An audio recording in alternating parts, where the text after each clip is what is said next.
John, two U.S. officials are now confirming to us that Marines are on their way to Benghazi. This will be a anti-terrorism security team, a FAST team is what they are called. They are going to Benghazi to reinforce the consulate there, to reinforce the U.S. diplomatic installation there. You saw that Secretary of State Clinton has asked for additional security. The president has said there will be additional security at U.S. installations around the world. And after what has happened at Benghazi, Marines now on the way. These are the very specific Marine Corps embassy teams that are structured just for this job, to reinforce an embassy or a diplomatic installation when violence breaks out. As you know, Marines guard embassies around the world. This is more people, more firepower, more security capability. But John, in Libya, Cairo, at installations around the world, one of the key issues is that U.S. jurisdiction, of course, only extends to the fence line. When the violence breaks out on the street, it is the responsibility, of course, of the host government to maintain security on behalf of the U.S. Embassy. These Marines will be inside the installation.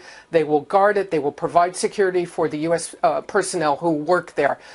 We will begin to see them arriving on the ground, and I think there's every indication we will see more military security movements given the President and Secretary Clinton's orders for more security at diplomatic installations, John. Barbara, in Cairo yesterday and in Benghazi, it did seem as if the protesters did get over the walls, though, of the consulate in Benghazi and the embassy in Cairo.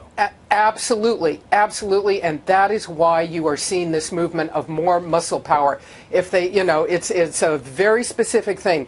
On the street, it is the host country's responsibility. Once they climb the fence line, if you will, once they climb the embassy fence, then it is security inside the embassy, but it is still the responsibility of the host government to make sure it doesn't get to that point. I think that you will see the U.S. administration is very concerned that these governments maintain their responsibility for security on the street, and it does not get to that point.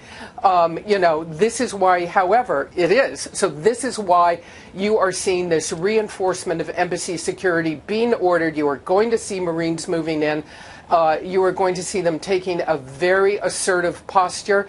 Look, they are not looking to shoot anybody. They're not looking to get into a shooting war, but they are under orders. It is very clear to maintain security at U.S. diplomatic installations, and they will have the rules of engagement, if you will, to be able to do that. But it's only going to work, according to U.S. officials, if the host governments step up their responsibility as well. Let me add one more thing, John.